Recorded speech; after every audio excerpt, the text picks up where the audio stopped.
2世紀後半の中国、米帝は十条寺らの宦官に惑わされ、政治が乱れる中、太平道の指導者、張覚は民衆を扇動して黄巾の乱を起こした。黄巾の乱は何とか平定されたが、今度は西の領州で扁松、関水の乱が発生し、張恩、董卓、孫権、刀剣らが鎮圧に赴く。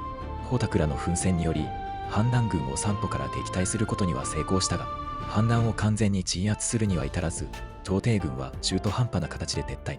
兵州は引き続き反乱軍が消滅することになった。黄巾の乱が鎮圧されてから1年以上経過していたが、反乱平定の論功交渉はまだ終了していなかった。朝廷は扁松、関水の乱への対応に忙しかったのである。こうした中、宦官たちは実際の選考とは関係なく、自分の息のかかった人物に選考があったことにして褒章を与えたかった。国の金は俺の金、俺の金は俺の金だ。こんな大盤振る舞いができる機会は有効に使わなきゃな。しかし俺たちは中将寺だからな。論功交渉は武官の権限だから。社稷将軍の長恩が邪魔だな。俺たちの言うことを聞こうとしないし。しかし長恩は皇帝陛下の信任が厚いし、どうしたものかな。そうだ、いい考えがある。長恩を大位に格上げするんだ。それなら長恩にとっても悪い話じゃないな。それで、そして俺が社稷将軍になる。へえ、俺たち宦官だけど。なんで宦官だったら将軍になっちゃいけないんだ。前例だってあるだろうが。いや、お前どう見たって将軍って柄じゃないけど。さすがに俺も戦争に行くつもりはないぜ。黄巾の乱の論功交渉が終わるまでだ。はあ、期間限定ね。それならまあありかもな。実際に25年前に領地を誅滅した宦官の前長が短期間社稷将軍になったことがあった。長中はそれに倣い、長恩に代わって社稷将軍になったのである。社稷将軍となった長中は論功交渉を進めたのだが、国知軍の船井陽、彼は候補将軍の部下で大きな戦功を挙げております。彼は奉公するのが妥当です。さもないと天下の人々は納得しないでしょう。そうかそうか。それでは不将を奉公するとしようか。弟よ。お呼びですか、兄上。小主は船井陽のところに記者として赴け。そして。わかりました。これはようこそお越しになりました。私が参りましたのは、黄巾の乱の論功交渉の相談です。あなたが少しだけ我が家の長寿に答えてくれれば、万国王の封書を植えることすらどうということはありませんぞ。なんと、それは宦官に賄賂を送れということか。功労があっても報奨されないのはこの時世によるものだ。受けられなかったとしてもそれは運命である。この船井をどうして賄賂を送ってまで奉公を求めようか。お引き取りくだされ。兄上、ダメです。剣もほろろに断られました。くそ、わしのことをなめおって、ってやつに何か罪を着せて始末してやろうか。他の方の名声は大変高いので、それもよろしくないかと思います。それではどうしてくれようか。ふむむ。とにかくあいつを朝廷から追い出してやりたい。それでは、どこか地方の軍主にでも追いやっては。そうか。そうだな。戦乱で大変な領州にでも放り込んでやるか。こうして不将は扁松、関水の乱の渦中にある関陽軍の大使に任命された。不将は関陽軍に着任すると、民衆をよくいたわった。反逆した強族は不将に感化され、一緒に帰順してきた。不将はこうして広い範囲で農村を開拓し、軍隊を整備して今後に備えた。金城軍では反乱軍に大きな動きがあった。反乱の主導者である扁松が病死したのである。昨年、董卓、孫権らを率いて反乱軍の討伐に当たった長恩は、引き続き長安に駐屯し、三歩の守備に当たっていたが、反乱軍が鳴りを潜め、扁松が亡くなったことから、朝廷は領州の情勢は一旦落ち着いたと考え、長恩を都落葉に召喚した。朝廷側の警戒が緩んだことを絶好の機会と考えた人物が反乱軍の中にいた。関水である。幽州宇焼州で反乱が次々と起こっていて、朝廷はもう領州に力を割く余裕がないみたいだ。今、領州の軍をこそって三歩を攻撃すれば、長安を手に入れるのは難しくないぞ。ダメだよ。前回三歩を攻めた時の巨大な彗星を忘れたのか。そうだそうだ。あれは天からの強い警告だ。三歩を攻めるときっと大きな災いを受けるに違いない。そんなのはただの迷信だ。今この好機を逃しては我々は勢力を拡大できず、いずれは朝廷に滅ぼされてしまうぞ。朝廷の軍より天の災いの方が怖いじゃないか。余計なことをしなければこの清涼で気ままに暮らせるんだ。今のままでいいじゃねえか。俺たちは天下を狙える武力を持っているんだ。このちっぽけな金城軍にこもって滅亡を待つなんて馬鹿れている。一緒に風紀を手に入れられるんだぞ。お前の考えは到底受け入れられない。これ以上有用だと思うお前を首領としては認めないぞ。むむむ。扁将の死去により反乱軍の中のパワーバランスは変わっており、関水は孤立しつつあった。自らが排除される危険すら感じた関水は、状況を打開する必要に強く迫られていた。このままじゃ俺の未来はない。長安どころか甲中義重子の奴らに始末されちまうのも時間の問題だ。軍団内で誰か俺の味方につく奴を見つけねえと。関水が目をつけたのは、かつての男系軍団を率いる一人、王国であった。もともと甲中義重子などは王将軍の手下として協力していた奴らじゃねえか。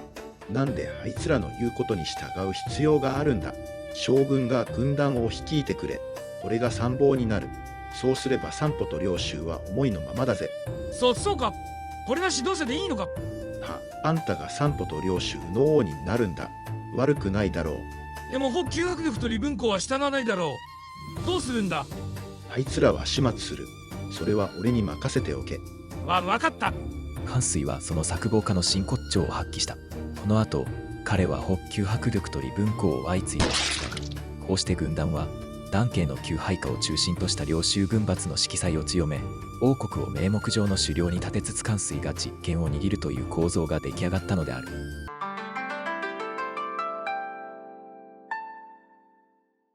清涼はなんかずっとごちゃごちゃ揉めていて、関水が暗躍しているイメージだったけど、こんなことになっていたんだ。いや、実際のところはよく分かっていない。扁将の死去のいきさつも、天略ではここにあるように病死説、一方五漢書では関水による殺害説と諸説ある。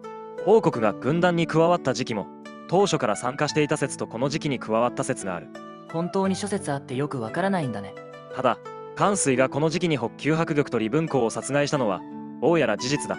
そしてこれを機に長音東卓ら朝廷軍の討伐以来収まっていた領州の反乱軍が再び動き出す。確かに反乱軍は男系以来の精兵を揃えており、今日の協力も得ており、その上地のりもあるのだから、朝廷も手出ししにくかっただろうな。そうだ。そしてここにもう一人の英雄が加わる。もう一人、それはひょっとして。そう、あの男だ。不風の豪族、馬氏。五漢の建国時期には馬燕が後部帝の重臣として活躍し、馬燕の娘は第二代の名帝の皇后として名高い。馬友は儒学の大学者であり、上元、土職の師。そんな名門、馬氏の一門に馬平という人物がいた。彼は天水軍南関県の糸なったことがあり、後に官位を失ってそのまま老生にとどまり、羌族と混じって生活することになった。家は貧しく妻もいなかったので、羌族の娘をめとり、唐が生まれた。馬頭は若い頃貧乏で財産もなかったので、いつも商山に入って材木を切り出し、背負って町の市場に売りに行って、自分で生計を立てていた。馬頭は身長が8尺以上もあり、巨大な体格で、顔も鼻も立派であったが、性格は賢明で真偽に厚く、多くの人々から敬愛された。扁将関水の乱が発生すると領州政府は平民から兵を募った。馬頭はこれに応募した。そして、反乱軍の討伐で徐々に頭角を現すようになるのである。周平4年、領州。この頃、領州志士の公妃は地中の定宮に政治を委任し、定宮は不正な手段で利益を得、詩人も庶民も彼を恨んでいた。長音が洛陽に召喚され、加えて領州志士の公妃が人心を失う状況を好機と見たのは関水だった。よし、今こそ領州全域を手に入れる絶好の機会だ。まずは隣の老星軍をいただくとしようぜ。じゃあ全軍で老星に向かうぞ。主君、賊軍が攻め寄せてまいりました。その数約10万ほど。10万冗談だろう。我が軍の人口全部合わせても3万しかいないのに。州に援軍を要請しましょう。間に合わないかもしれませんが。間に合うわけないだろう。かくなる上は賊軍に降伏する。降伏、戦いもせずにですか。戦ったって勝てるわけないだろうが。ではせめて逃亡されては。逃亡したところで朝廷から罪に問われるだろう。それより賊軍に参加した方が得だ。だって賊軍ですよ。見たところ政府には領州を平定する余裕はもうない。領州は関水たちのものになるだろう。時代は変わっているんだ。こうして老星軍は背いて王国関水と連合した。さらには主戦大使の公園も反乱し、王国関水軍に参加した。こうして反乱軍は再び領州全域を脅かす勢いを示した。金城、老星とくれば次はこの寛容軍だ。これ以上奴らの思うがままにさせてたまるか。6軍の兵を率いてこちらから討伐に向かうぞ。お待ちください。どうした？主君が領州を治めてからの年月はまだ長くなく、庶民はまだ訓練を受けておりません。孔子も庶民を訓練しないで戦わせるのは命を無駄にするものだと言っているではありませんか。今訓練を受けていない者を率いて大老山の堅守を越えて戦うのは10回行動すると10回の危険があります。辺境の兵士は勇武が多く、その勢いは止められません。我が方は新しく集まった兵衆であり、上下は調和しておりません。万が一内部で変乱が起こったら後悔しても間に合いません。兵士を休息させて特攻を育て、厳正に懲罰する方が得策です。賊の兵は心を緩め、我が軍を臆病だと思い、互いに権力と地位を奪い合い、きっと心がそれるでしょう。その時に私たちが強化訓練を受けた者を率いて、離れ離れになった賊を撃てば、大きな功績はすぐに完成できます。そんなことをしている間に賊の勢力はますます拡大してしまうんだぞ。ダメだ。直ちに軍を牢西に進めるぞ。わし自ら討伐に向かう。平時中、柴たちに命令を下し、全兵力を動員させろ。わかりました。不詳は暗に公妃が人心を得ていないことを示唆したのだが、公妃は聞き入れることがなかった。という志士からの命令だ。直ちに全軍で牢西軍に毒の討伐に向かうぞ。ちょっと待ってください。今この訓練されてない兵士を連れて戦えって言うんですか？あまりにも無茶じゃありませんか？そうです。到底賊軍の相手にならないのは誰の目にも明らかです。なんとか志士を止めてくださいよ。何を情けないことを言っているんだ。命令に従わんやつは全員処刑するぞ。さあ早く準備しろ。めちゃくちゃだ。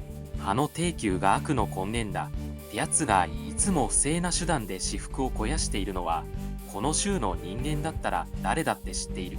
今回の出兵だってどうせまた物資を横流しして利益を得ようっていう算段だろうよ。獅子とあの低級は一枚岩だからな。あの二人が君臨している限りこの州は絶対に良くならない。もう俺はこんな政府のやつらに従うのはまっぴらだぜ。本当だ。なんであんなやつらのために死ななきゃならねえんだ。無謀な出征を命じられ、領州政府軍の中では領州志士の子人地中の低級への怨嗟の声が頂点に達しつつあった。果たしてこの出征の結末はどうなるのか。赤丸です。表州シリーズが長らく続いていますが、ここでようやくその主役級と言える馬頭と関水が揃いました。平族の末裔であり、かつ母親が強族という変わった出自の馬頭、表州政府に仕える彼がどのように軍閥への道を歩んでいくのか、それは次回以降ご紹介します。今後も中国の歴史を中心とした動画を上げていきますので、この動画がいいと思った方はチャンネル登録とグッドボタンをよろしくお願いします。最後までご視聴いただきありがとうございました。